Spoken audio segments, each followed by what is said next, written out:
আরে আহলে বাইতকে ভালোবাসা আল্লাহর কসম ইমানের অংশ। কেউ যদি আহলে বাইতকে ভালো না বাসে সে নিজেকে কিছুতে ইমানদার পরিচয় দিতে পারে না। তবে দুঃখজনক ব্যাপার হলো এই আহলে বাইতের ভালোবাসাকে একদল ঢাল বানায়, ব্যানার বানায়।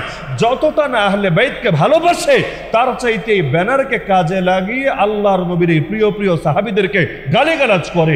ইরানে গেলে যেমন দেয়ালে দেয়ালে দেখতে পাওয়া যায় আবু বকরের উপর লানত, ওমরের উপর লানত, ওসমানের উপর লানত, নাউযুবিল্লাহি মিন যালিক। এমনকি আপনারা দেখার কথা, কিছুদিন আগে এক লোক শিয়া হয়েছে, তো তাকে শিয়া বানানোর জন্য যে বাক্যগুলো দিয়ে তার বায়াত নেওয়া হচ্ছে এর মধ্যেই এই গালিগুলোকে অন্তর্ভুক্ত করা হয়েছে যে আবু বকরের নামে গালি, ওমরের নামে গালি, ওসমানের নামে গালি, এমনকি আম্মা জান আয়েশা রাদিয়াল্লাহু আনহার নামে গালি। আরে এটা কোন মহব্বত যার ব্যাপারে আল্লাহ জানাচ্ছেন রাদিয়াল্লাহু আনহুম, আল্লাহ তাদের উপর খুশি। আরে যাদের জন্য জান্নাতের সুসংবাদ জানিয়ে গেলেন স্বয়ং মুহাম্মদুর রাসূলুল্লাহ সাল্লাল্লাহু আলাইহি ওয়াসাল্লাম, তাদেরকে যারা গালিগালাজ করে ওদের চাইতে বড় নিকৃষ্ট জমিনের বুকে কে হতে পারে?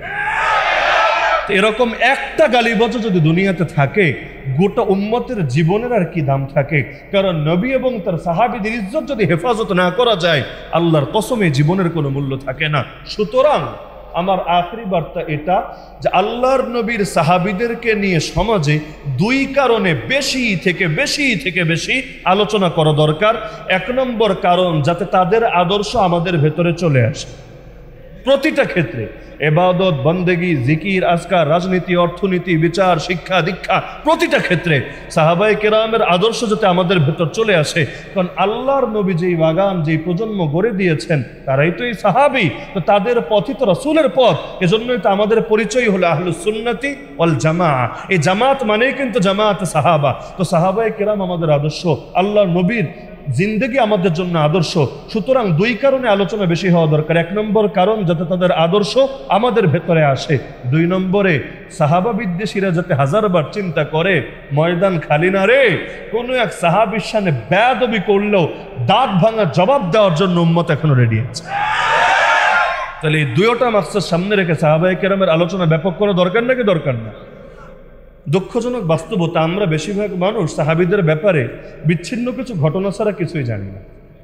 নিয়মতান্ত্রিকভাবে তাদের জীবনী, তাদের শিক্ষা, তাদের আদর্শ কিছুই জানি না। খালি জানি কয়েকটা বিচ্ছিন্ন ঘটনা, যার কিছু আবার বাস্তব, কিছু হলো গাঁজাখুরি, কেচ্ছা, জাল, বানোয়াট, মন গড়া, যেটা হয়তো বক্তারা নিজেদের প্রয়োজনে বা মজমজামানোর জন্য বানিয়ে নিয়েছে, অথবা আংশিক সত্য আংশিক মিথ্যা জুড়ে দিয়েছে।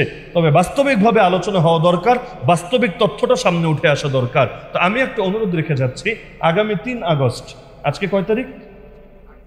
8 জুলাই, আগামী 3 আগস্ট ইনশাআল্লাহ ইনশাআল্লাহ রমনা ইঞ্জিনিয়ার্স ইনস্টিটিউট, সকলে তো চেনেনি, যে ইঞ্জিনিয়ার্স ইনস্টিটিউটে জাতীয় আজমতে সাহাবা কনফারেন্স হবে ইনশাআল্লাহ, বাংলাদেশের সর্বস্তরের শীর্ষ ওলামায়ে কেরামের উপস্থিতিতে।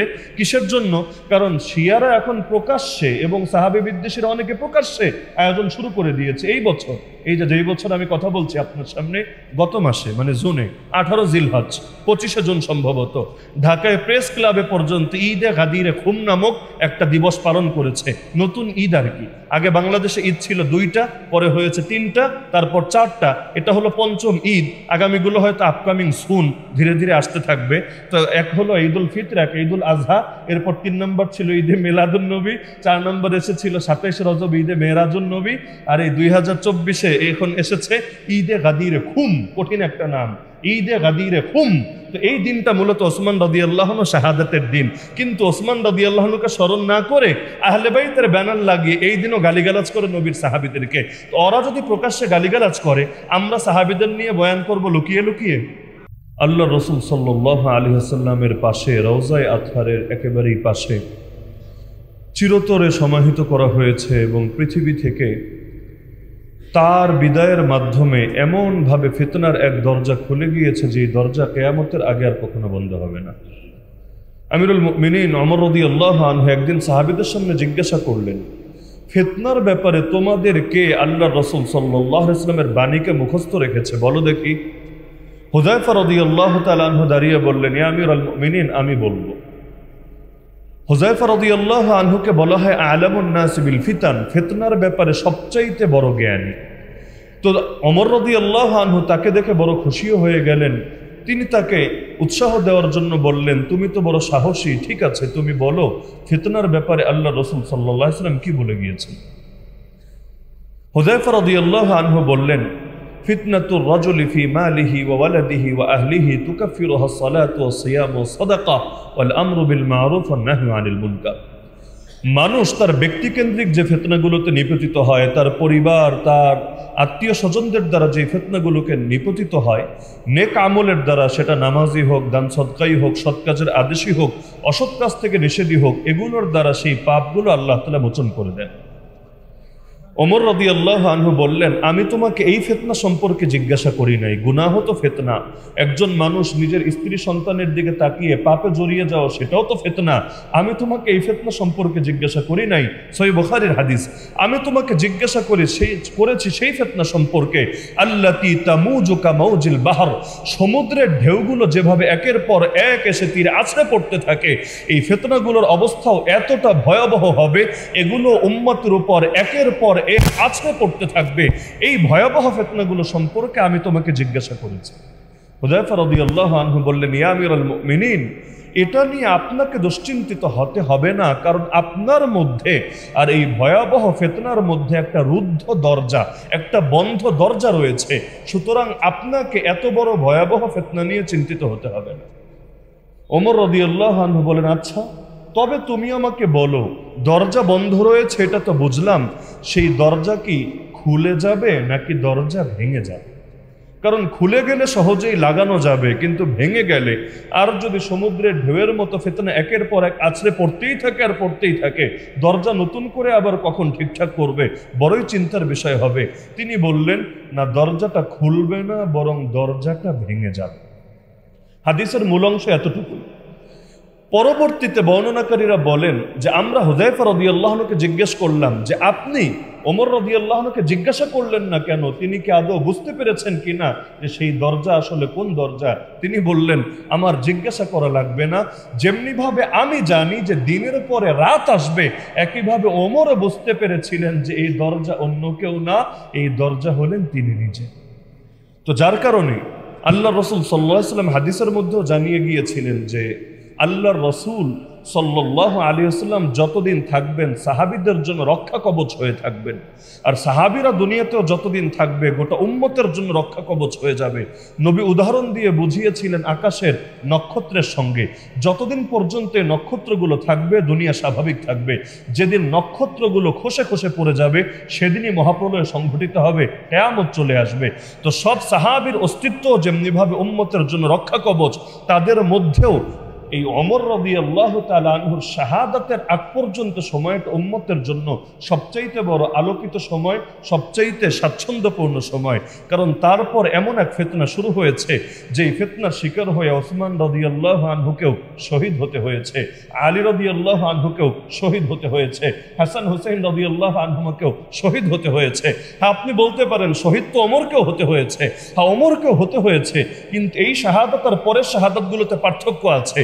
পরের শাহাদাতগুলো এসেছে এমন মানুষদের দ্বারা যারা নিজেদেরকে মুসলমান বলে দাবি করে, নামাজের আজান হলে তারাও নামাজের কাতারে এসে দণ্ডায়মান হয়। আর ওমর রাদিয়াল্লাহু আনহুকে শহীদ হতে হয়েছে এক আগুন পূজারীর হাতে, অগ্নি পূজারীর হাতে, কাফের মুশরিকের হাতে। যার কারণে তিনি যখন পরবর্তীতে জিজ্ঞাসা করেছিলেন তার জ্ঞান ফিরে পাওয়ার পর, প্রথমে তো বেহুশ হয়ে পড়ে গিয়েছিলেন, পরবর্তীতে জ্ঞান ফেরার পর জিজ্ঞাসা করেছিলেন আমার উপর আঘাতটা কে এনেছে? তাকে বলা হলো অমুক আগুন পূজারী যার নাম আবু লুলুআ ফাইরুজ, সে আপনার উপর অ্যাটাক দিয়েছে। তিনি তখন বললেন আলহামদুলিল্লাহ, প্রশংসা আল্লাহর, কারণ আমার উপর এমন কোনো ব্যক্তি আঘাত করে নাই যে আল্লাহকে জীবনে একটা সেজদা দিয়েছে, তার মানে কিয়ামতের দিন তার সেজদা আমার বিরুদ্ধে দাঁড়াবে এই ভয় নাই। ও তো এমনিও কাফের অমনিও কাফের, এটার জন্য আমি আল্লাহর কাছে আলাদা শুকরিয়া আদায় করি। তো ওমর রাদিয়াল্লাহু তাআলা আনহু তিনি যে শহীদ হবেন, আল্লাহ রাসূল সাল্লাল্লাহু আলাইহি ওয়াসাল্লামের হাদিসের মধ্যে এটা স্পষ্টভাবে আছে। তার মানে যেটা ঘটেছে পরবর্তীতে সেটার ভবিষ্যৎবাণী আল্লাহ রাসূল তার জামানায় করে গিয়েছেন। কিভাবে? একদিন উহুদ পাহাড়ের উপরে আল্লাহ রাসূল সাল্লাল্লাহু আলাইহি ওয়াসাল্লাম উঠলেন, তখন তার সঙ্গে তিনজন সাহাবী ছিলেন। একজন আবু বকর রাদিয়াল্লাহু আনহু, দ্বিতীয়জন ওমর রাদিয়াল্লাহু আনহু, তৃতীয়জন ওসমান রাদিয়াল্লাহু আনহু।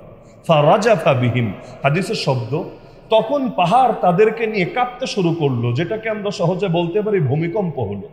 এই অবস্থায় আল্লাহ রসুল সাল্লাল্লাহু আলাইহি ওয়াসাল্লাম তার পা মোবারক দিয়ে পাহাড়ের মধ্যে আঘাত করে বললেন, উসবুত উহুদ, হে উহুদ পাহাড় তুমি থেমে যাও, ফাইন্নামা আলাইকা নাবিয়্যুন ওয়া সিদ্দীকুন ওয়া শাহীদান।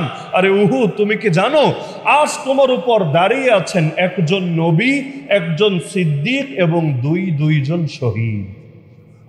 এখন নবীকে দাঁড়িয়ে আছে সেটা তো সবাই জানে, মুহাম্মদুর রাসূলুল্লাহ সাল্লাল্লাহু আলাইহি ওয়াসাল্লাম। সিদ্দিককে দাঁড়িয়ে আছে এটাও সকলে জানে, আবু বকর সিদ্দিক রাদিয়াল্লাহু আনহু।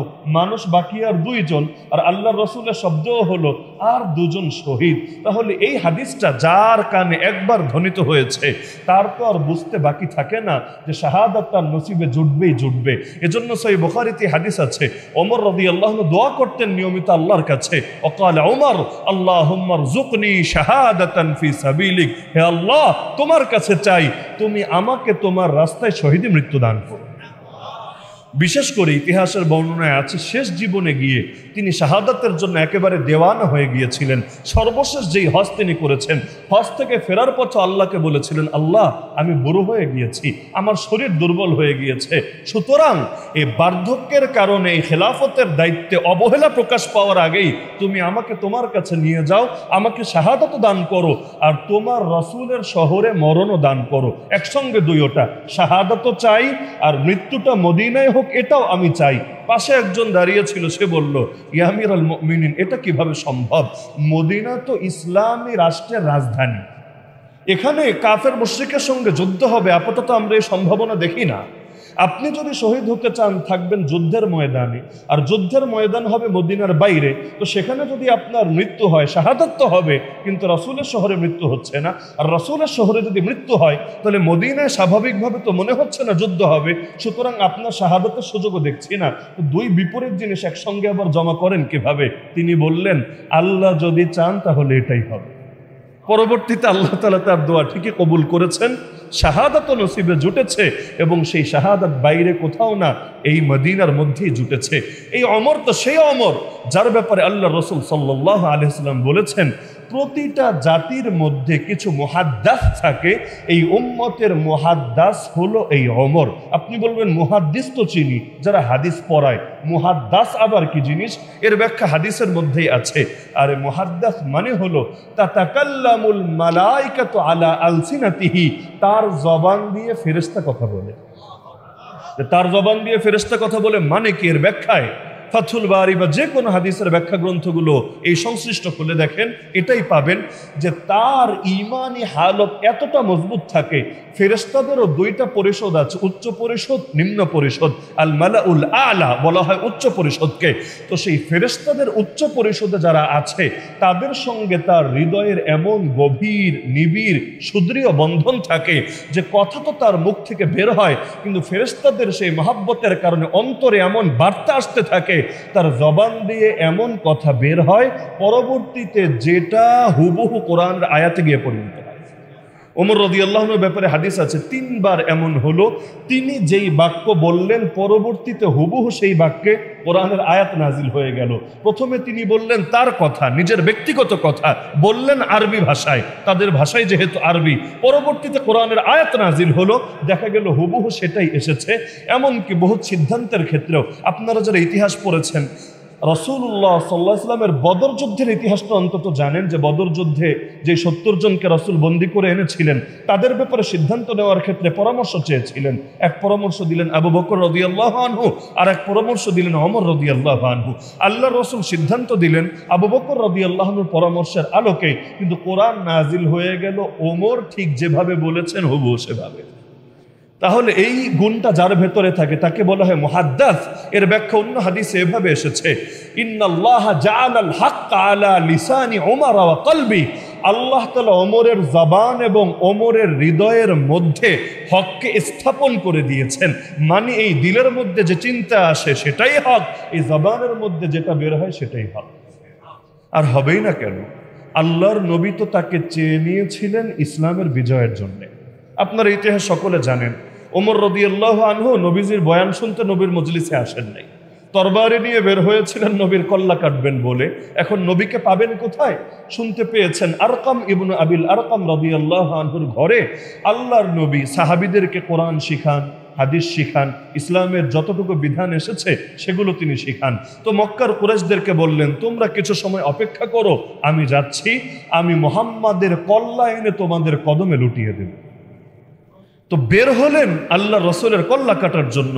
মাঝের ঘটনা সকলের জানা। একজনের তথ্য অনুসারে চলে গেলেন নিজের বোনের বাসায়, সেখানে গিয়ে বোনকেও পিটালেন আর ভগ্নিপতিকেও, তার বোনের জামাইকেও পিটালেন। সব জুলুম নির্যাতন শেষ আল্লাহ রসুলের কাছে যখন গেলেন, এই যে সঙ্গে সঙ্গে ঈমান গ্রহণ করলেন, আর সেই ঈমানের এমন ফল প্রকাশ হলো, সাহাবীরা বলেন ওমর যেদিন ইসলাম গ্রহণ করেছে সেদিন হকের বিজয় হতে শুরু করেছে। আগে নামাজ পড়তাম লুকিয়ে, এখন নামাজ পড়ি আমরা প্রকাশ্যে বাইতুল্লাহর চত্বরে এসে। কেন? কারণ আল্লাহর নবী দোয়াই করেছিলেন এভাবে, আল্লাহুম্মা আইজ্জাল ইসলাম বিআহাব্বি হাদাইনির রাজুলাইনি ইলাইক। হে আল্লাহ, এই যে দুইটা মানুষ, একজনের নাম আবু জাহাল আর একজনের নাম ওমর। আবু জাহাল হলো তার উপনাম, মূল নাম হলো আমর, মূল নাম হলো আমর, বাপের নাম হিশাম, তো বলা হয় আমর বিন হিশাম। তো আল্লাহ, একদিকে আছে আমর বিন হিশাম, সেও মক্কার নেতা, আর আরেকদিকে আছে তরুণ নেতা ওমর ইবনুল খাত্তাব। এই দুইজনের মধ্যে যে তোমার কাছে বেশি প্রিয়, দুইজনই কাফের, কিন্তু এই দুইজনের মধ্যে তুলনামূলকভাবে যে তোমার কাছে বেশি প্রিয়, তার দ্বারা তুমি ইসলামকে বিজয়ী করো। দোয়া কি? আল্লাহ তারে নামাজি বানাও, তাকে ইমানদার বানাও, তাকে হেদায়াত দাও, তাকে মুসলমান বানাও, এগুলো না। আইজ্জাল ইসলাম, আল্লাহ ইসলামকে ইজ্জত দাও, ইসলামকে বিজয় দাও, ইসলামকে প্রতিষ্ঠিত করো। আল্লাহর নবী যাকে চেয়ে নিয়েছেন ইসলামকে বিজয় করার জন্য, তার হাতে বিজয় আসবে না তো কার হাতে বিজয় আসবে? এজন্য ইতিহাস পড়লেও দেখবেন খুলাফায়ে রাশেদিনের মধ্যে যার হাতে ইসলামের সবচাইতে বেশি বিজয় এসেছে তার নামই ওমর ইবনুল খাত্তাব রাদিয়াল্লাহু আনহু। তার চাইতে লম্বা সময়ও যারা শাসন করেছেন, কিন্তু তার চাইতে বেশি বিজয় করতে পারেন নাই, কারণ পরবর্তীতে ইন্টারনাল ফিতনায় এত বেশি বেড়ে গিয়েছিল, এগুলো সামাল দিতে দিতেই জীবন শেষ হয়ে গিয়েছে। বাইরে ইসলামের পরিসর খুব বেশি বৃদ্ধি করা সম্ভব হয় নাই। তো ওমর রাদিয়াল্লাহু আনহু তিনি যে জান্নাতি, আল্লাহর নবী একাধিকবার এই সুসংবাদ দুনিয়াতে বসেই তাকে শুনিয়েছেন। একটা হাদিস আছে, প্রসিদ্ধ হাদিস, হয়তো অনেকেই জানেন, আল্লাহর নবী এক বৈঠকে 10 জনকে জান্নাতের সুসংবাদ শুনিয়েছেন, নাম ধরে ধরে। আবু বকরিন ফিল জান্নাহ, ওমর ফিল জান্নাহ, উসমান ফিল জান্নাহ, ওয়া আলী ফিল জান্নাহ। যেই 10 জনকে একত্রে আমরা চিনি আশারায়ে মুবাশশারা নামে, ইসলাম সম্পর্কে যাদের মৌলিক পড়াশোনা আছে শব্দের সঙ্গে পরিচিত থাকার কথা। আশারা মানে 10, মুবাশশারা মানে সুসংবাদ প্রাপ্ত। কিসের সুসংবাদ? জান্নাতের সুসংবাদ। তো যেই 10 জনকে একসঙ্গে জান্নাতের সুসংবাদ দিয়েছেন, তার মধ্যে অন্যতম হলেন ওমর রাদিয়াল্লাহু আনহু। এই হাদিসে তো আছেই, আলাদা আরেক হাদিস, সেটাও বুখারীতে আছে। আল্লাহ নবী সাল্লাল্লাহু আলাইহি ওয়াসাল্লাম একদিন একটা বাগানের মধ্যে ছিলেন, সেই সময় আবু বকর রাদিয়াল্লাহু আনহু এসে অনুমতি চাইলেন। তো যিনি পাহারায় ছিলেন তিনি রাসূলের কাছে গিয়ে অনুমতি এনে দিলেন। আল্লাহ রাসূল তাকে বললেন যে তুমি কি আবু বকরকে বলবা যে নবী ভিতরেও আসতে বলেছেন আর এই সুসংবাদও গ্রহণ করতে বলেছেন যে তুমি জান্নাতি। তো আবু বকর রাদিয়াল্লাহু আনহু কিছুক্ষণ পরে ওমর রাদিয়াল্লাহু আনহু আসলেন, নবী তার ব্যাপারেও বললেন ইযান লাহু ওয়া বাশশিরহু বিল জান্নাহ, তাকে বাগানে ঢোকার অনুমতিও দাও, জান্নাতের খোঁজখবরিও শুনিয়ে দাও।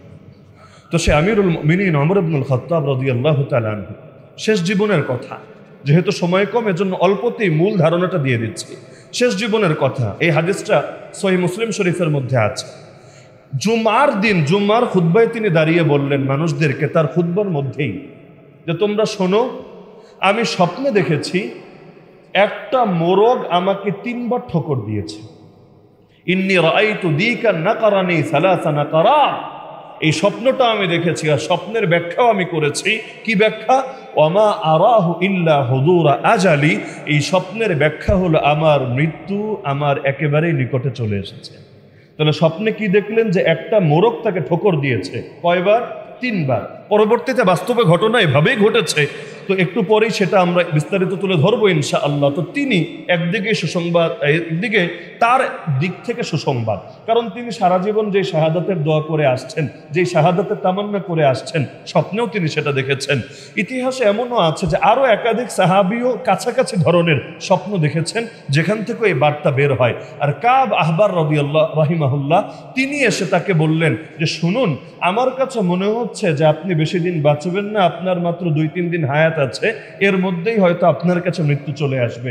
মানে চারদিক থেকে মোটামুটি মৃত্যু যে তার অনেক নিকটে, এর বিভিন্ন আলামত তার সামনে চলে এসেছে। তো ওই সময় একদিকে তিনি রাষ্ট্রীয় ক্ষমতাগুলো গুছিয়ে নিচ্ছেন, কিভাবে পরবর্তীতে কি হবে না হবে এগুলোও গুছাচ্ছেন। আর ওমর রাদিয়াল্লাহু তাআলা আনহু যখন তিনি মুমূর্ষু অবস্থায় ছিলেন, এক যুবক এসে তাকে অনেক সুসংবাদ শোনাচ্ছিল, আরে আপনি তো সেই যিনি আল্লাহর নবীর সঙ্গে জিহাদ করেছেন, আল্লাহর নবী আপনার জন্য বিশেষ দোয়া করেছেন, জান্নাতের সুসংবাদ শুনিয়েছেন, আপনি 10 বছর শাসন করেছেন, মুসলমানদের মধ্যে ইনসাফ প্রতিষ্ঠা করেছেন। ওমর বলেন, তোমার সব কথা ঠিক আছে, তবে আমি এটা হলেই খুশি যে আমার এই সব কিছু কাটাকাটি হবে, লা লি ওয়ালা আলাইয়া, আমার পক্ষেও যাতে না যায় বিপক্ষেও যাতে না যায়, আমি এটা টেনশনে আমার কোনো একটা কাজের জন্য না জানি জাহান্নামে যাওয়া লাগে। তো যদি খালি কাটাকাটি হয় হাসরের ময়দানে যে আল্লাহ আমাকে মাফ করে দিয়েছে, আমার জাহান্নামের খাতা থেকে আমার নামটা মুছে দিয়েছে, এতেই চলবে। আলাদা করে যদি বড় প্রতিদান না দেয়, শুধু আমাকে মুক্তি দিয়ে দেয়, এতেই আমি মহাখুশি। একদিকে জান্নাতের সুসংবাদ, আর একদিকে কত বড় ভয়। হুযায়ফা রাদিয়াল্লাহু আনহুকে গিয়ে একদিন জিজ্ঞাসা করেছিলেন, হুযায়ফা, আল্লাহর নবী তো তোমার কাছে মুনাফিকদের তালিকা দিয়ে গিয়েছেন, তো আল্লাহর নবীর রহস্যকে আমি প্রকাশ করতে চাই না, সবার নামও আমি তোমাকে জিজ্ঞাসা করব না, তুমি শুধু আমাকে এতটুকু বলো, আমি ওমরের নাম সেই মুনাফিকের লিস্টে নাই তো? চিন্তা করতে পারেন, দুনিয়াতে বসে যিনি জান্নাতের সুসংবাদ পেয়েছেন, তিনি গিয়ে হুযায়ফা রাদিয়াল্লাহু আনহুর কাছে আলাদা করে অনুমতি চাচ্ছেন যে তুমি শুধু আমাকে এতটুকু ইনফর্ম করো যে আল্লাহর নবী মুনাফিকদের তালিকায় আমার নাম বলে নাই তো? হুযায়ফা বললেন, না আমিরুল মুমিনিন, আপনি কি বলেন, আপনার নাম নবী বলেন নাই। এটা শুনেই তিনি বড় খুশি হলেন। অথচ তার ব্যাপারে ফজিলত বলতে চাইলে 5-6 ঘন্টা আলোচনা করলে আলোচনা শেষ করা যাবে না। কিছু তো আছে ব্যাপক ফজিলত, কিছু আছে সুনির্দিষ্ট ফজিলত। ব্যাপক ফজিলত যেমন তিনি বদরের যুদ্ধে শরীক হয়েছেন নাকি হন নাই? ইতিহাস যারা পড়েছেন সকলেই জানেন শরীক হয়েছেন। সহিহ বুখারী খুললেই পাবেন বদর যুদ্ধে যারা শরীক হয়েছে সবাইকে আল্লাহর নবী আল্লাহর পক্ষ থেকে সুসংবাদ শুনিয়ে দিয়েছেন, ই'মালু মা শি'তুম ফাকাদ গাফারতু লাকুম, তোমাদের যা ইচ্ছা তা তোমরা করো, আল্লাহ তোমাদের সব কিছু মাফ করে দিয়েছে। মানে আল্লাহ তাদের উপর এত খুশি যে তাদেরকে স্বাধীনতা দিয়ে দিয়েছেন, আর স্বাধীনতার পরও তারা যে গোমরা হবেন না, তারা যে অন্যায় কিছু করবেন না, এটা আল্লাহ তাআলা আগ থেকেই জেনে আছেন। তো একদিকে এমন সুসংবাদ, হুদায়বিয়ার প্রান্তরেও আল্লাহ নবী যে বায়াত নিয়েছিলেন 1400 সাহাবীর থেকে, জিহাদ এবং শাহাদাতের বায়াত, ওসমানের রক্তের বদলা নেওয়ার জন্য, সেই 1400 জনের মধ্যে কিন্তু আমিরুল মুমিনিন ওমর রাদিয়াল্লাহু আনহু ছিলেন। আর কোরআনেও আছে, একাধিক সহিহ হাদিসেও আছে, হুদায়বিয়ার প্রান্তরে নবীর হাতে হাত রেখে যারা বায়াতবদ্ধ হয়েছে তাদের কেউ কখনো জাহান্নামে যাবে না। লা ইয়াদখুলুন নার আহাদুন মিম্মান বায়া তাহতা শাজারা। তাহলে এত এত ফজিলত, আমার ব্যাপারে ফজিলত কি, আপনার ব্যাপারে ফজিলত কি? কোরআন হাদিস আমার আপনার নাম আছে নাকি? তাও তো টেনশন হয় না যে আমি মুনাফিক হয়ে গেলাম কিনা, আমার নাম জান্নাতি লিস্টে অন্তর্ভুক্ত আছে কিনা, জিন্দেগিতেও টেনশন হয় না। অথচ আমিরুল মুমিনিন ওমর ইবনুল খাত্তাব নবী যার ব্যাপারে বলেন, লাউ কানা বাদি নাবিয়্যুন লাকানা ওমর, আমার পরে যদি কেউ নবী হতো সেই নবী হতো এই ওমর। শুধু তাই না, তাকে বাতিলও পর্যন্ত এতটা ভয় পেত, নবী বলেন, হে ওমর, তুমি যখন এক রাস্তা দিয়ে চলো আমি দেখেছি শয়তান আর সেই রাস্তা দিয়ে চলতে পারে না, তুমি চলতে শুরু করলে বেচারা শয়তান ওই রাস্তা ছেড়ে অন্য রাস্তা ধরে। তো যদি রাস্তা ছেড়েই অন্য রাস্তা ধরে আর সেই ওমর যদি কোনো বাতিলের উপর হামলে পড়ে, তাহলে সেই বাতিলের অবস্থা কতটা গুরুতর হবে। তো সে আমিরুল মুমিনিন ওমর ইবনুল খাত্তাব রাদিয়াল্লাহু আনহু শেষ জীবনের কথা বলছি, যে একদিকে তিনি সবকিছু গুছিয়ে আনছেন যাতে করে তার দুনিয়ার এই জিম্মাদারি কিয়ামতের দিন টেনশনের কারণ না হয়। একটা হাদিস শুনি, আমরা যারা কল্পনা করি মনে মনে যে আমি যদি এই ক্ষমতা পেতাম, এই নেতৃত্ব পেতাম, এই কর্তৃত্ব পেতাম, এই লাইনে অফিসার হতাম, ওই লাইনে কর্মকর্তা হতাম, কতই না ভালো হতো। আল্লাহ নবী হাদিসে জানিয়েছেন, যাদেরকে 10 বা ততোধিক, মানে এর চাইতে বেশি 10 বা ততোধিক লোকের উপর নেতৃত্ব দেওয়া হয়, কিয়ামতের দিন তাদেরকে উঠানো হবে এমন অবস্থায় তার গলার মধ্যে রশি লাগানো থাকবে, জিনজির লাগানো থাকবে। এরপর যদি সে তার দায়িত্বের হক ঠিকভাবে আদায় করে, খুলে দেওয়া হবে, মুক্তি দেওয়া হবে। আর যদি দায়িত্ব ঠিকভাবে আদায় না করে, সেটা ধরে টেনে হিচড়িয়ে তাকে জাহান্নামে নিক্ষেপ করা হবে। তাহলে দায়িত্ব কি মজার বিষয় না চিন্তার বিষয়? এ কারণে আল্লাহ নবী বলতেন, যে দায়িত্ব চায় আমরা তাকে দায়িত্ব দেই না, আমরা তাকে দায়িত্ব দেই যে নিজের থেকে দায়িত্ব চায় না। কারণ দায়িত্ব এটা চাওয়ার জিনিস না, ভয়ের জিনিস। এবং হাদিসের মধ্যে আছে, চাওয়া ছাড়া যদি কাউকে দায়িত্ব দেওয়া হয় আল্লাহ নিজে তার সাহায্যকারী হয়ে যায়। আর কেউ যদি চেয়ে চেয়ে লোভ করে করে কেউ হাসিল করে তাতে আল্লাহর বরকত থাকে না। মালের ক্ষেত্রেও এটা কথা, শুধু নেতৃত্বের ক্ষেত্রে না। ওমর রাদিয়াল্লাহু আনহুকে একবার নবীজি কিছু মাল হাদিয়া দিলেন। ওমর বললেন, ইয়া রাসূলুল্লাহ, আমার পর্যাপ্ত আছে, আপনি আমাকে না দিয়ে গরিব দুঃখী কাউকে দেন, এর দ্বারা তার অনেক প্রয়োজন পূরণ হবে। আল্লাহ নবী বললেন, হ্যাঁ ওমর, একটা কথা মনে রাখবা, মা আতাকা মিন হাদাল মালি ওয়া আনতা গায়রু মুশরিফিন ওয়ালা সাইলিন ফাকবালহু ফাইন্নামা হুয়া রিজকুন সাকাহুল্লাহু ইলাইক। যেই মাল, যেই সম্পদ তোমার কাছে আসবে, এমত অবস্থায় তুমি সেটা চাও নাই, মানে ভিক্ষাও করো নাই, প্রার্থনাও করো নাই, আবার তুমি সেটার জন্য লোভও করো নাই। হালত দুইটা হতে পারে, অনেক সময় ডাইরেক্ট চায়, অনেক সময় ডাইরেক্ট তো চায় না, তবে ভেতরে ভেতরে লোভ কাজ করে।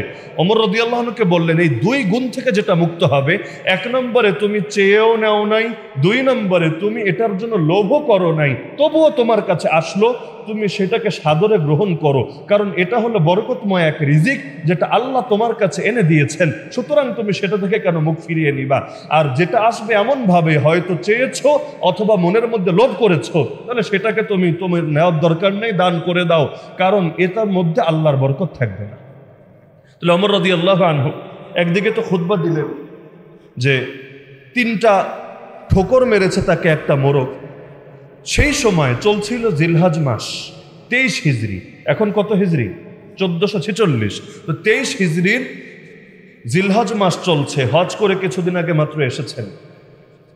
সারাটা জীবন তো তিনি অনেক ব্যাপারে অত্যন্ত সেন্সিটিভ ছিলেন, বড় সতর্ক ছিলেন, বড় দূরদর্শী ছিলেন। তাকে বলা হয় আলামুন নাসি বির রিজাল। মানুষের ব্যাপারে সবচাইতে তিনি গভীরভাবে ধারণা রাখতেন, মানে লোক চেনার ব্যাপারে তার সাধারণত ভুল হতো না। এবং আকীদা রক্ষায়ও তিনি এতটা সচেতনতা অবলম্বন করতেন। আপনারা যারা হজে গিয়েছেন জানার কথা, তওয়াফের মধ্যে হাজরে আসওয়াদকে চুমু খেতে হয় না? যদি ভিড়ের কারণে চুমু খেতে নাও পারে, দূর থেকে ইশারা করে হলেও চুমুর বিকল্প হিসাবে একটা দেখানোর চেষ্টা করে, যেটাকে ইস্তিসলাম বলা হয়।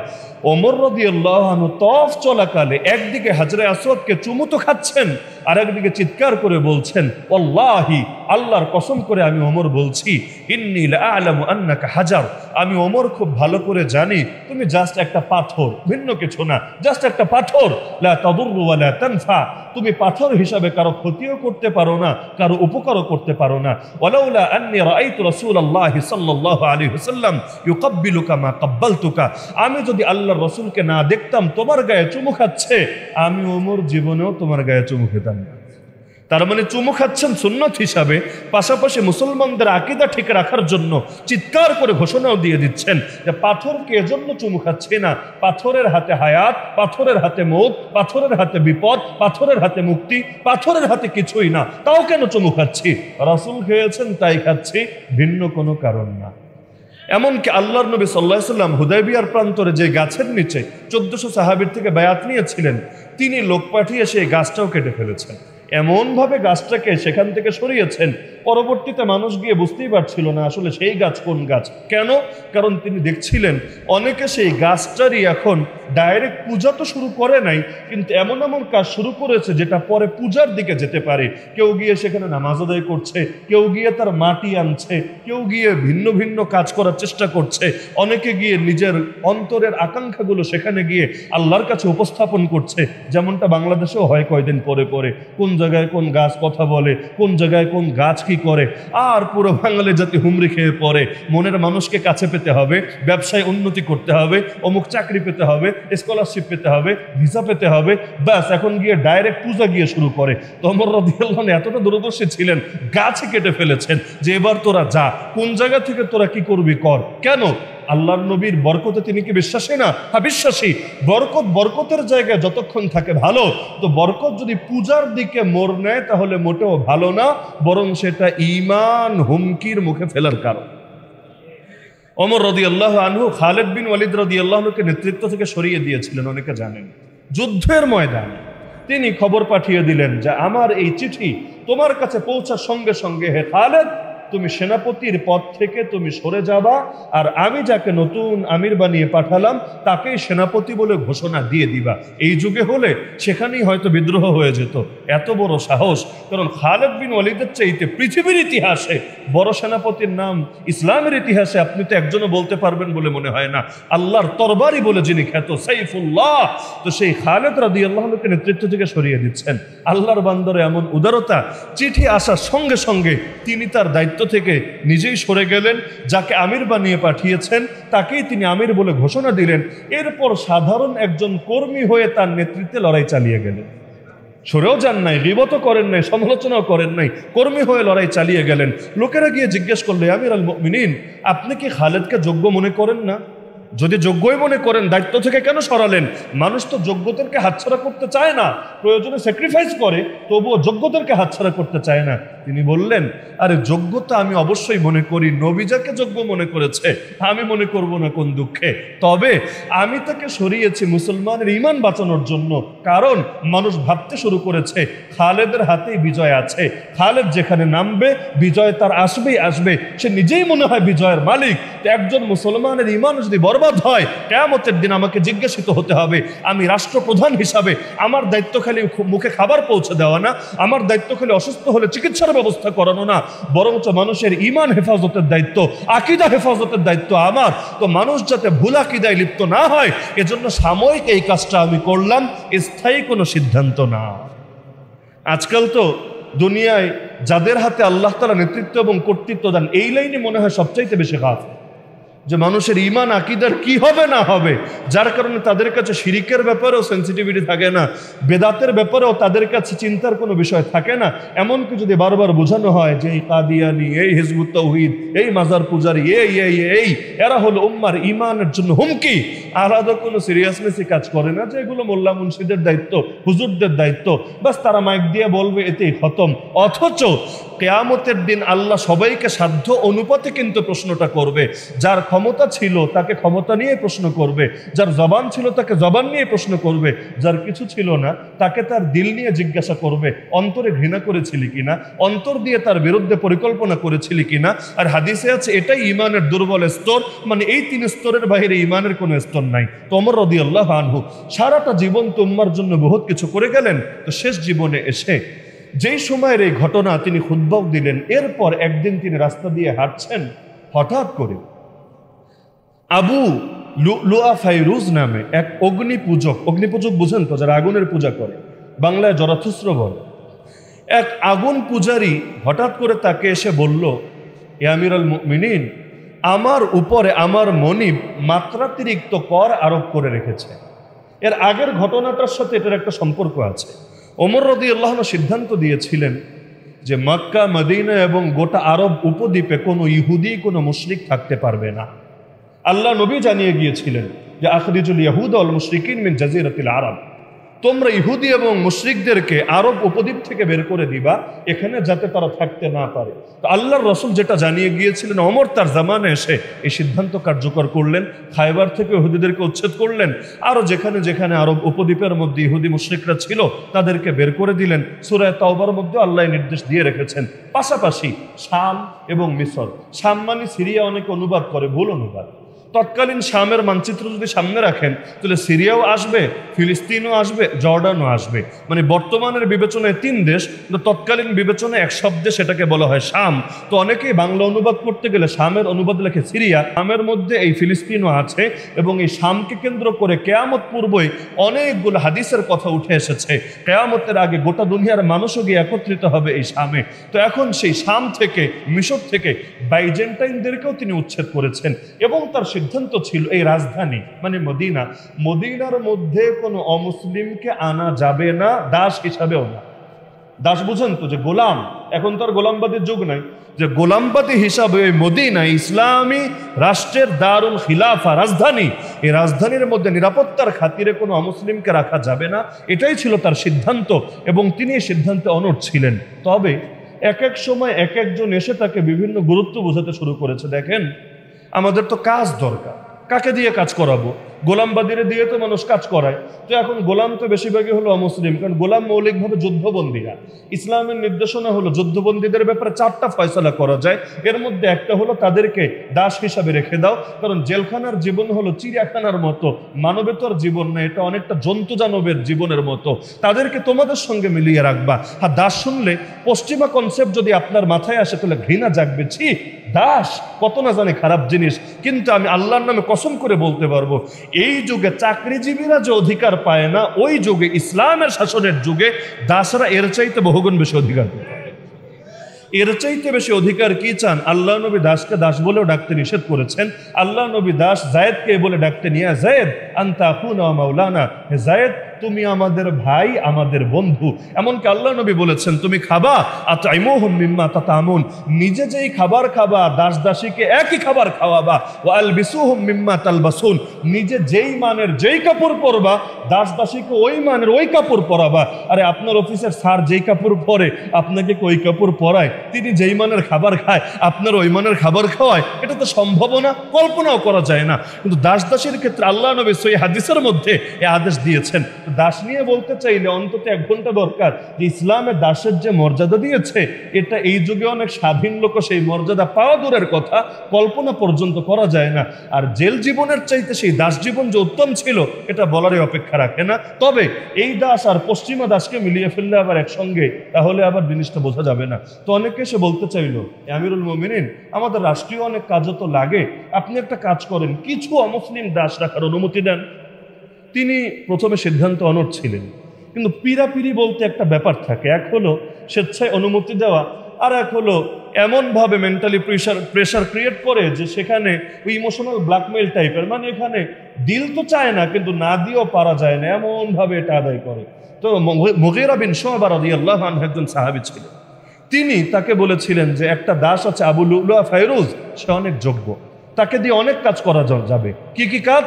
যে সে একা মানুষ 3 কাজ একসাথে করে, মানে একাই 3 কাজ সামলাতে পারে। একদিকে সে হলো কাঠমিস্ত্রির কাজ করতে পারে, আর একদিকে লৌহকারের কাজও করতে পারে, আর একদিকে নকশাকারের কাজও করতে পারে। তাহলে 3 কাজ এক লোক, বিরল গুণ না, সবার মধ্যে তো এই গুণ থাকে না। একা সে লৌহকর্মও সামলাবে, কাঠমিস্ত্রির কাজও সামলাবে, নকশাও সে করবে। তো তাকে আনার অনুমতি দেন, তাহলে রাষ্ট্রেরও অনেক ফায়দা হবে। তো দিল তো চাচ্ছিল না, পিড়াপিড়ির কারণে অনুমতি দিলেন। তো সেই আবু লুলুয়া একদিন বলল, হে ওমর আমার উপর কর বেশি হচ্ছে, একটু ছাড়ের ব্যবস্থা করে দেন না। তিনি বলেন, কত কর তোমার উপর? সে বলল, প্রতিদিন 2 দিরহাম, কোন কোন বর্ণনায় আছে প্রতিদিন 4 দিরহাম। তো তিনি তার পেশাগুলো শোনার পরে বললেন, আরে তোমার যে যোগ্যতার যেই ধরনের কাজ করো ওটার সঙ্গে তুলনা করলে 2 দিরহাম 4 দিরহাম এটা কোনো করের ক্যাটাগরিতেই পড়ে, এমনিই কম আছে। আমি আবার কিসের কমের জন্য সুপারিশ করব? মনে করেন বাংলাদেশের মধ্যে বড় বড় শিল্পপতি যারা, তার কর আর আমার মতো সাধারণ এক হুজুরের করকে সমান হবে? কোশ্চিনকালেও না। যার ইনকাম যেমন তার উপর যে কর আরোপ করা হবে সেটাও হবে তেমন। তো জিজিয়া এটা ব্যক্তির অবস্থা দেখে আরোপ করা হয়। তো তিনি বললেন, না আমি এটা কমার জন্য সুপারিশ করতে পারবো না, আমার কাছে এটা যৌক্তিক মনে হয় না। সুপারিশ করলে তো সে মানবে, কিন্তু এটা আমার কাছে সুপারিশ করাকে যৌক্তিক মনে হচ্ছে না। এতে সে এতটা ক্ষিপ্ত হলো, সে ওমর যাওয়ার পরে মানুষদেরকে বলতে শুরু করলো, শুনেছি ওমর নাকি বড় ইনসাফকারী, বড় ন্যায় বিচারক, তবে ওমরের ন্যায় বিচার আমি ছাড়া দুনিয়ার সবার জন্য প্রযোজ্য। যে ওমরের ন্যায় বিচারের বাইরে একটা কুত্তাও না, যিনি একটা কুকুরকে পর্যন্ত এভাবে দেখেন যে যদি একটা কুকুরও না খেয়ে মারা যায় ফুরাত নদীর তীরে আমার শাসনামলে না খেয়ে, এটার জন্য আমাকে জবাব দিতে হবে। আর আবু লুলুয়া ফায়রুজ সে বলছে ওমরের ইনসাফ আমি ছাড়া বাকি সবাই পেয়েছে, তাহলে আমার জন্য তার ইনসাফ নাই। সেখানে এসে সিদ্ধান্ত নিল এই ওমরকে আর জানিয়ে বাঁচতে দেব না। আপনি দুনিয়ার গত 100 বছরের ইতিহাস পড়লেও দেখবেন অনেক পাওয়ারফুল নেতা বা রাষ্ট্রপ্রধানকে হত্যা করে ফেলা হয়েছে সামান্য সামান্য ব্যক্তি স্বার্থের কারণে। মানে জাতির স্বার্থ না, জনগণের স্বার্থ না, রাষ্ট্রীয় স্বার্থ না, একেবারেই অতি সামান্য ব্যক্তি স্বার্থের কারণে খুন করে ফেলেছে। অথচ একজনের খুনের দ্বারা হয়তো গোটা জাতির ক্ষতি হয়ে গিয়েছে, সেও সেখানে সিদ্ধান্ত নিল খুন করবে। কিভাবে? যেহেতু লৌহকার সে, তার জন্য তো ছুরি টুরি বানানো এমনি সহজ। সে ছুরি বানালো এমন ছুরি যার 2 দিকেই ধার। এমন ছুরি আছে না যে 2 দিকেই ধার। আবার এটাকে আগুনে পুড়িয়ে এর সঙ্গে বিষ মিশালো, মানে আগুনে যখন পুড়ে লাল হয়ে যায় এটাকে বিষের মধ্যে চুবালো যাতে বিষটা এর সাথে মিশে যায়। কি হবে? কোনোভাবে যদি একটু রক্তের ছোঁয়া পেয়ে যায় তাহলে এটা ধীরে ধীরে পুরো শরীরে ছড়িয়ে যাবে এবং এক পর্যায়ে বিষক্রিয়ায় মারা যাবেই যাবে। এটা বানানোর পর সে তখন দেখা করলো পারস্যের এক আমির হুরমুজানের সঙ্গে, যেই সময় তার সাথে আর এক খ্রিস্টান নেতাও ছিল। এই তিনজন একটা বৈঠক করলো। সেই বৈঠকে সে তার প্ল্যান এবং পরিকল্পনার কথাও জানালো। আমি চাচ্ছি ওমরকে আর দুনিয়া রাখবো না, জানেই মেরে ফেলবো। তো ওমরের উপর সবাই এমনি খ্যাপা, ইহুদিরা খ্যাপা কারণ তাদেরকে আরব উপদ্বীপের বাইরে পাঠিয়েছে, বাইজেন্টাইনরা খ্যাপা তাদেরকে শাম আর মিশরের বাইরে বের করেছে, আরো অনেকে খ্যাপা কারণ যে হারে ইসলামের বিজয়যাত্রা সামনে আগাচ্ছে ওরা আর টিকতে পারবে বলে ওদের কাছে মনে হচ্ছে না। তো সবারই ক্ষোভ। তো এখন তারাও তো মহা খুশি যা ওমরকে বিদায় করা হবে। এই তিনজন যে ষড়যন্ত্র শরিক ছিল এর অন্যতম প্রমাণ হলো পরবর্তীতে ওমর রাদিয়াল্লাহু আনহুর এক পুত্র যার নাম সম্ভবত ওবায়দুল্লাহ, সেই তিনজনকে মানে পরবর্তী দুইজনকেও ডাইরেক্ট খুনি ছাড়া যেই দুই নেতার নাম বললাম এদেরকেও গিয়ে হত্যা করে দিয়েছিল, এ কারণে যে তারা এটা জানতো এবং এতে তাদের নীরব সমর্থন ছিল। তো একদিন ওমর রাদিয়াল্লাহু আনহু, এটা হলো জিলহজ মাস শেষ হতে মাত্র 4 দিন বাকি, কত হিজরি? 23 হিজরি। সনগুলো মনে রাখবেন। যদি এমন হয় যা দুনিয়ার সবার ইতিহাসে মনে থাকে খালি নবী আর সাহাবীদের ইতিহাস মনে থাকে না, এটা বড়ই হতাশাব্যঞ্জক আর দুঃখজনক কথা ছাড়া কিছু না। 23 হিজরি জিলহজ মাস শেষ হতে বাকি মাত্র 4 দিন। দিনটা ছিল মঙ্গলবার, আজকে হলো সোমবার, দিনটা ছিল মঙ্গলবার। ফজরের নামাজের ইমামতি করার জন্য তিনি আসলেন। শুক্রবার কিন্তু খুতবায় বলেই রেখেছেন সেই যে মোরগের কথা, মোরগ তাকে 3টা ঠোকর দিয়েছে আর ব্যাখ্যাও তিনি করেছেন মৃত্যু ঘনিয়ে এসেছে। তো ফজরের নামাজে তিনি দাঁড়ালেন। ওমর রাদিয়াল্লাহু আনহু সিস্টেম ছিল যখন তিনি আসতেন বাইরে থেকে যখন ঢুকতেন তো যেই যেই কাতার অতিক্রম করে আসতেন ওই কাতারের লোকদেরকেই কাতারগুলো সোজা করিয়ে নিতেন। ইস্তাউ ইস্তাউ এটা বলতে বলতে আসতেন তোমরা কাতারগুলো সোজা করো। এরপর যখন ইকামত হতো, ইকামত হওয়ার পর আরব দেশে যারা হজ উমরায় গিয়েছেন দেখার কথা, ইকামত হওয়ার সঙ্গে সঙ্গে আল্লাহু আকবার বলে না। আমাদের বাংলাদেশের সিস্টেম একটু উল্টা আর কি। ইকামত অর্থ হলো দাঁড় করানো, আর আমরা আগেই মানুষকে কথা বলে দাঁড় করিয়ে দিই, সবাই দাঁড়ান, কাতার সোজা করেন, মোবাইল বন্ধ রাখেন, কাপড় টাকানোর উপরে উঠান, এরপর ইকামত শুরু করি। অথচ ইকামত শব্দের বাংলা অনুবাদই হলো দাঁড় করানো। দাঁড় কারে করায়? যে আগ থেকে দাঁড়িয়ে আছে তাকে দাঁড় করানো যায় না, আরে দাঁড় তারই করায় যে আগ থেকে বসে আছে। তার মানে সিস্টেমই হলো এটা, মানুষ বসা থাকবে, আল্লাহু আকবার শুনবে, মানুষ দাঁড়াতে শুরু করবে। সর্বশেষ হাইয়া আলাস সালাহ বলার আগেই সবার দাঁড়ানো শেষ হবে। এমন যাতে না হয় হাইয়া আলাস সালাহ বলা শেষ কিন্তু এখনো জমিদারের মতো বসে আছে। এরপর যখন ইকামত শেষ, নামাজের তাকবীর দেওয়ার আগে ইমাম দেখে নেবেন যে কাতারগুলো সোজা আছে কিনা। যদি দেখেন না একটু বেশ কম থাকে, আর এটা থাকা স্বাভাবিকও বটে। এই যুগে তো আর যেরকম কাতারে দাগ টাক দিয়ে রাখি, আগের যুগে তো এটা আরো জটিল ছিল। তো তখন বলে নিতেন ইস্তাউ, তোমরা সোজা হও, কাতারগুলো সোজা করো। এরপর নামাজ শুরু করতেন আল্লাহু আকবার। ওমর রাদিয়াল্লাহু আনহু ইস্তাউ বলে আল্লাহু আকবার খালি বলেছেন, কেরাত শুরু করতে পারেন নাই। তার আগেই সেই আবু লুলুয়া ফাইরুজ এসে 3টা আঘাত করলো ছুরি দিয়ে তার শরীরে। স্বপ্নেও দেখেছেন মোরগের 3 ঠোকর, আঘাত করলেন কয়টা? 3টা। 3 নম্বর আঘাতটা লাগলো নাভির নিচে মানে তলপেটে, এবং সেটা বেশ গভীরে পর্যন্ত পৌঁছে গেল। ওমর রাদিয়াল্লাহু আনহু সেই অবস্থায়, এখন তিনি তো নামাজে আল্লাহু আকবার বলে ফেলেছেন, ওই অবস্থায় চিৎকার করে উঠলেন যে তোমরা এই কুকুরকে ধরো, সে আমাকে মেরে ফেলেছে। কাতালানি আল কালব, এটা হলো বর্ণনা শব্দ, এই কুকুর এটা আমাকে মেরে ফেলেছে, জলদি তোমরা তাকে ধরো। তবে জামাত ছিল বড়, আমাদের যুগের ফজরের নামাজ না, আমাদের যুগে ফজরে তো শহরেই মুসল্লি পাওয়া যায় না, গ্রাম হলো দূরের কথা। ওই সময় ফজরেও মুসল্লি এত বেশি, তিনি যে এত জোরে চিৎকার করেছেন পেছনের লোকেরা শুনতে পারে নাই, তারা আল্লাহু আকবার শুনেছে এবং পরবর্তীতে কি হচ্ছে না হচ্ছে অত কিছু জানে না। আল্লাহু আকবার শোনার জন্য তো মুকাব্বির ছিল, মানে তাকবীর হতো, সবাই নামাজে শরীক হতো, কিন্তু এদিকে যে অন্য হত্যাকাণ্ড ঘটে গিয়েছে টের পায় নাই। ওই অবস্থায় ওমর রাদিয়াল্লাহু তাআলা আনহু, পেছনে ছিলেন সাহাবী আব্দুর রহমান বিন আওফ রাদিয়াল্লাহু আনহু, তাকে টান দিয়ে সামনের কাতারে নিয়ে আসলেন। ইমামের যদি কোনো কারণে নামাজ ছুটে যায়, ধরেন উজুই ভেঙে গেছে, নিয়ম কি যে সবাই নামাজ ছাড়ো, নিয়ত ভাঙো? এটা না, বরঞ্চ তার পেছনে যিনি থাকবেন তাকে ইমামতিতে দিয়ে দেওয়া। এজন্য ইমামের পেছনে, বরাবর পেছনে এমন লোকই দাঁড়াতে হয় যিনি যোগ্য। আল্লাহ রাসূল বলেন লিয়ালিনি মিনকুম উলুল আহলামি ওয়ান নুহা, তোমাদের মধ্যে জ্ঞান এবং প্রজ্ঞার অধিকারীরা যাতে আমার নিকটে দাঁড়ায়। তো তিনি ওই অবস্থায় মানে নিজের নিয়ে তো টেনশন করার কথা, কিন্তু এই অবস্থায় আব্দুর রহমান বিন আওফকে টেনে সামনে দিয়ে দিলেন, তুমি নামাজ চালাতে থাকো। তার চিৎকার শুনে কয়েকজন গেল এই আবু লুলুয়াকে ধরার জন্য, কিন্তু সে চোখ বন্ধ করে চালাতে থাকলো ছুরি, যে কপালে যা আছে তা হবে, এখন বাঁচতে চাইলে তাকে অনেকের বিরুদ্ধে লড়াই করতে হবে। তার আঘাত একে একে 13 জনের গায়ে গিয়ে লাগলো, যাদের মধ্যে পরবর্তীতে 7 জনই শহীদ হয়ে গিয়েছিল। ওই সময় যখন কোনোভাবে তাকে থামানো যাচ্ছিল না, পেছন থেকে একজন সাহাবী, তিনি কৌশলের পরিচয় দিয়ে তিনি একটা চাদর ছুঁড়ে ফেললেন তার মাথার উপরে। তো পেছন থেকে যদি চাদর এসে পড়ে মাথার উপরে, চোখে তো আর কিছু দেখবে না, তো তিনি তাকে ধরে এরপর জমিনে ফেলে দিলেন। এরপর সবাই তো তার উপর ঝাঁপিয়ে পড়লো, কিন্তু ও তো জানে যে পরিণতি কি হবে, ও সুযোগটা আর দিল না, নিজেই সেখানে আত্মহত্যার পথ বেছে নিল। তো ও তো মরে গেছে। এদিকে ওমর রাদিয়াল্লাহু আনহু বেশিক্ষণ টিকতে পারলেন না, ওমর রাদিয়াল্লাহু তাআলা আনহু অজ্ঞান হয়ে গেলেন। আব্দুর রহমান বিন আওফ তিনি আর নামাজ ভাঙলেন না। এখন কিছু লোক ভিন্ন একটু কণ্ঠ শুনতে পাচ্ছে, তাও তারা ক্লিয়ার না আসলে কি হচ্ছে সামনে, কারণ মুসল্লি এত বেশি। তিনি নামাজ পড়ালেন ছোট সূরা দিয়েই। প্রথম রাগাতে পড়ালেন তিনি সূরা আসর, দ্বিতীয় রাগাতে পড়লেন সম্ভবত প্রথম রাগাতে ইন্না আতাইনাকাল কাউসার, আর দ্বিতীয় রাগাতে তিনি পড়লেন ইযা জাআ নাসরুল্লাহি ওয়াল ফাত। 2 সূরা দিয়ে নামাজ শেষ করে ফেললেন। ওমর রাদিয়াল্লাহু আনহুকে ধরাধরি করে রুমের ভেতরে নিয়ে যাওয়া হলো। আল্লাহর বান্দার যখন জ্ঞান ফিরল, জ্ঞান ফেরার পর প্রথম প্রশ্নই এটা, মানুষ কি নামাজ পড়ে নিয়েছে? সবাই বলল হ্যাঁ আমিরুল মুমিনিন, লোকেরা নামাজ আদায় করে নিয়েছে।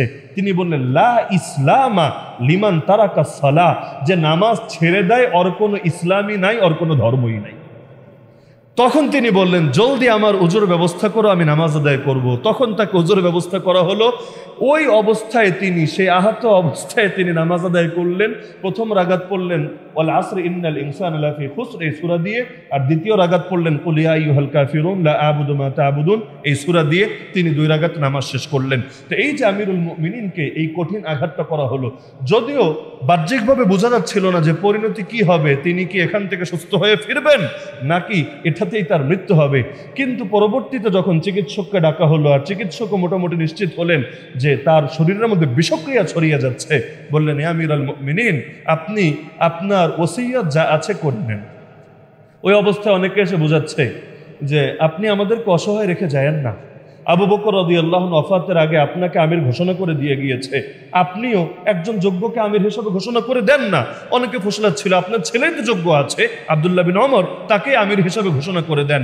ওমর রাদিয়াল্লাহু আনহু বললেন আরে দুনিয়ায় যেই কয়দিন ছিলাম এমনি টেনশনে বাঁচি না তোমাদের জিম্মাদারি নিয়ে যে কাল কিয়ামতের দিন কি হবে না হবে, আর মরার পরে দায়িত্ব আমি কাঁধে রাখতে পারবো না, যে আমি একজনকে দায়িত্ব দিয়ে যাব, পরে সে কি করবে না করবে, ভালো হবে না মন্দ হবে, আর কিয়ামতের ময়দান এটার জন্য আমার পাকড়াও শিকার হতে হবে, এগুলো আমি পারবো না। হ্যাঁ, আমি 6 জনকে দায়িত্ব দিয়ে যাচ্ছি, তারা পরামর্শ করে নিজেদের মধ্য থেকে বা যে কোনোভাবে পরবর্তী আমির নির্ধারণ করে যাবে।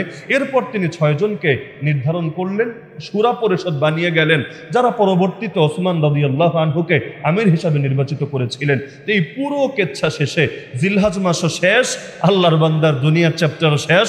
এই মুহররমের 1ম তারিখে তাকে আল্লাহ রাসূলের পাশে শোয়ানো হলো। এই শোয়ানোর ঘটনাটাও বড় হৃদয় বিদারক।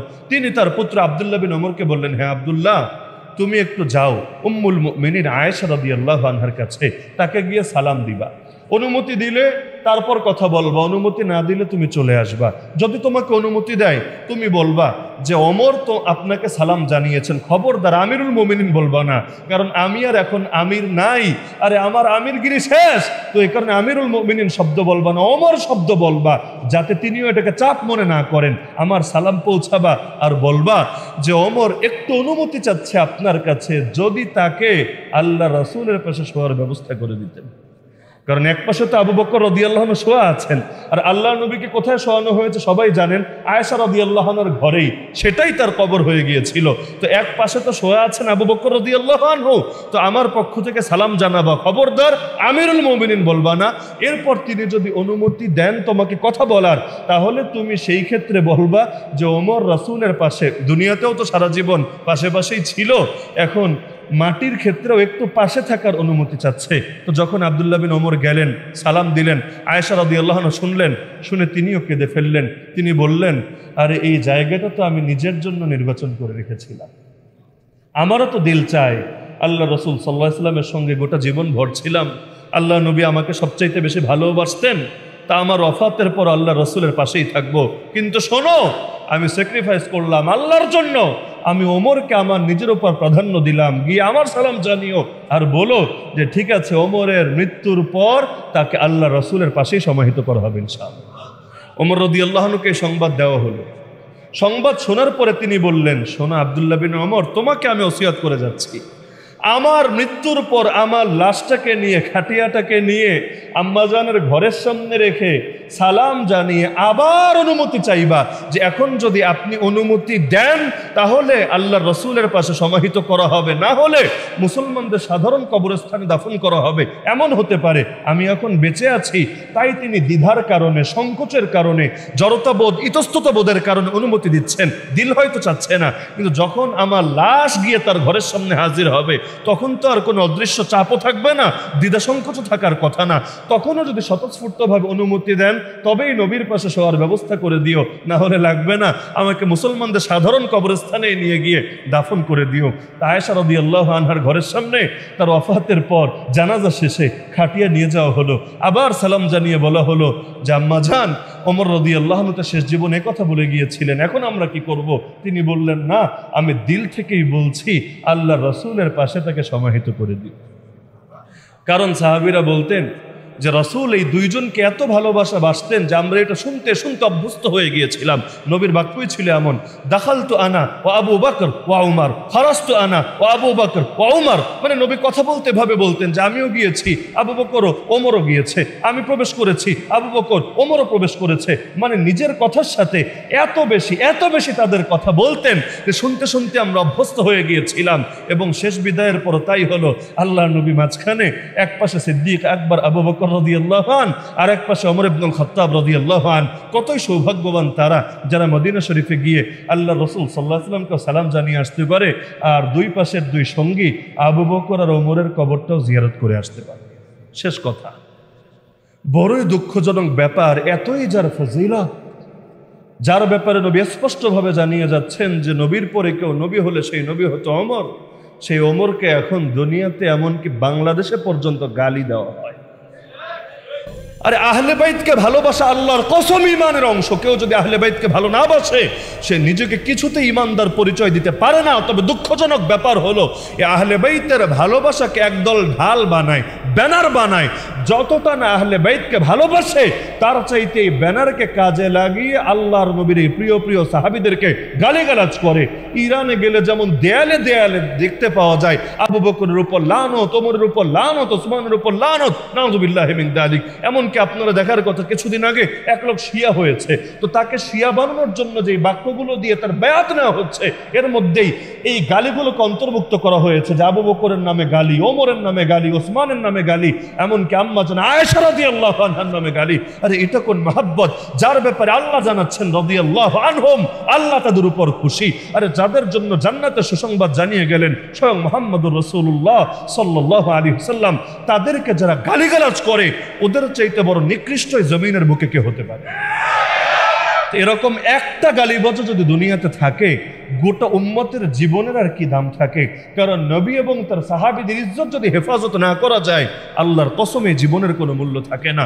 সুতরাং আমার আখেরি বার্তা এটা যে আল্লাহর নবীর সাহাবীদেরকে নিয়ে সমাজে দুই কারণে বেশি থেকে আলোচনা করা দরকার। এক নম্বর কারণ, যাতে তাদের আদর্শ আমাদের ভেতরে চলে আসে প্রতিটা ক্ষেত্রে, ইবাদত, বন্দেগী, জিকির, আজকার, রাজনীতি, অর্থনীতি, বিচার, শিক্ষা, দীক্ষা, প্রতিটা ক্ষেত্রে সাহাবায়ে কেরামের আদর্শ যাতে আমাদের ভেতর চলে আসে। কারণ আল্লাহর নবী যেই বাগান, যেই প্রজন্ম গড়ে দিয়েছেন তারাই তো এই সাহাবী, তো তাদের পথই তো রাসূলের পথ। এজন্যই তো আমাদের পরিচয় হলো আহলুস সুন্নাতি ওয়াল জামাআহ। এই জামাত মানেই কিন্তু জামাত সাহাবা। তো সাহাবায়ে কেরাম আমাদের আদর্শ, আল্লাহর নবীর জিন্দেগি আমাদের জন্য আদর্শ। সুতরাং দুই কারণে আলোচনা বেশি হওয়া দরকার। এক নম্বর কারণ, যাতে তাদের আদর্শ আমাদের ভেতরে আসে।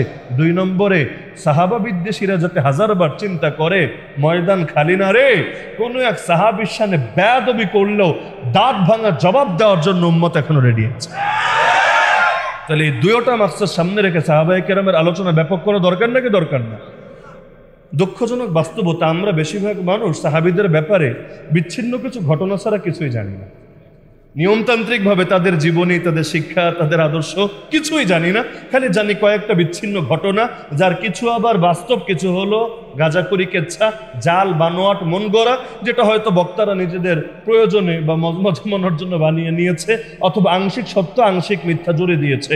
তবে বাস্তবিকভাবে আলোচনা হওয়া দরকার, বাস্তবিক তথ্যটা সামনে উঠে আসা দরকার। তো আমি একটা অনুরোধ রেখে যাচ্ছি, আগামী 3 আগস্ট, আজকে কয় তারিখ? 8 জুলাই, আগামী 3 আগস্ট ইনশাআল্লাহ ইনশাআল্লাহ রমনা ইঞ্জিনিয়ার্স ইনস্টিটিউট, সকলে তো চেনেনি, যে ইঞ্জিনিয়ার্স ইনস্টিটিউটে জাতীয় আজমতে সাহাবা কনফারেন্স হবে ইনশাআল্লাহ, বাংলাদেশের সর্বস্তরের শীর্ষ ওলামায়ে কেরামের উপস্থিতিতে। কিসের জন্য? কারণ শিয়ারা এখন প্রকাশ্যে এবং সাহাবী বিদ্বেষীরা অনেকে প্রকাশ্যে আয়োজন শুরু করে দিয়েছে এই বছর। এই যেই বছর আমি কথা বলছি আপনার সামনে, গত মাসে মানে জুনে 18 জিলহজ 25 জুন সম্ভবত, ঢাকায় প্রেস ক্লাবে পর্যন্ত ঈদে গাদিরে খুম নামক একটা দিবস পালন করেছে। নতুন ঈদ আর কি, আগে বাংলাদেশে ঈদ ছিল 2টা, পরে হয়েছে 3টা, তারপর 4টা, এটা হলো 5ম ঈদ। আগামীগুলো হয়তো আপকামিং সুন ধীরে ধীরে আসতে থাকবে। তো এক হলো ঈদ উল ফিতর, এক ঈদ উল আজহা, এরপর 3 নম্বর ছিল ঈদে মিলাদুন নবী, 4 নম্বর এসেছিল 27 রজব ঈদে মেরাজুন নবী, আর এই 2024-এ এখন এসেছে ঈদে গাদিরে খুম, কঠিন একটা নাম, ঈদে গাদিরে খুম। তো এই দিনটা মূলত ওসমান রাদিয়াল্লাহু আনহু শাহাদাতের দিন, কিন্তু ওসমান রাদিয়াল্লাহু আনহুকে স্মরণ না করে আহলে বাইতের ব্যানার লাগিয়ে এই দিনও গালিগালাজ করে নবীর সাহাবীদেরকে। তো ওরা যদি প্রকাশ্যে গালিগালাজ করে, আমরা সাহাবীদের নিয়ে বয়ান করব লুকিয়ে লুকিয়ে? নাকি যেই জিনিস যেভাবে আসবে তার জবাব সেভাবে দিতে হবে? তো এই জন্য বাংলাদেশের শীর্ষ ওলামায়ে কেরামগণ ইনশাআল্লাহ ঢাকা, সিলেট, চিটাগাং, সারা দেশেরই উপস্থিত থাকবেন। তাদের উপস্থিতিতে জাতীয় আজমতে সাহাবা কনফারেন্স হবে রমনা ইঞ্জিনিয়ার্স ইনস্টিটিউটে 3 আগস্ট সকাল 9টা থেকে। আমি দাওয়াত দিয়ে যাচ্ছি, আশা রাখি সকাল 9টা থেকে শরীক হওয়া, শনিবার দিন, মানে চাকরিজীবীদের বিবেচনায় রেখে শনিবার দিন পারবেন তো ইনশাআল্লাহ? তো এটা আমার দাওয়াত থাকলো, প্রত্যেকেই যেতে হবে জরুরি না, তবে দাওয়াতটা অন্যদের নিকটে পৌঁছে দিলেন, যাতে করে সাহাবা প্রেমিকদের মিলন মেলা দেখে সাহাবা বিদ্বেষীর হাজারবার চিন্তা করে এই জমিনে সাহাবীদের শানে বেয়াদবি করলে জাতি আমাদেরকে আস্ত রাখবে। আল্লাহ তাআলা সবাইকে এই কথাগুলো সঠিকভাবে জানার, বোঝার এবং আমল করার তৌফিক দান করুন।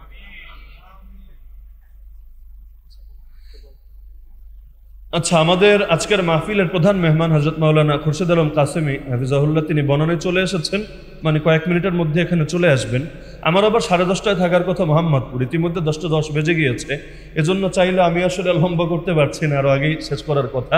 তো আমাদের আজকের মাহফিলে অন্যতম আলোচক হযরত মাওলানা আবু সাইদ নোমান হাফিজাহুল্লাহ, যিনি জীবনের উল্লেখযোগ্য একটা অংশ মদিনা শরীফেও কাটিয়েছেন, তিনি এখন কিছুক্ষণ কথা বলবেন। তারপর ইনশাআল্লাহ খুরশেদ আলম কাসেমি সাহেব আসলে আমরা তার আলোচনা শুনে দোয়া করে বাড়িতে ফিরবো ইনশাআল্লাহ।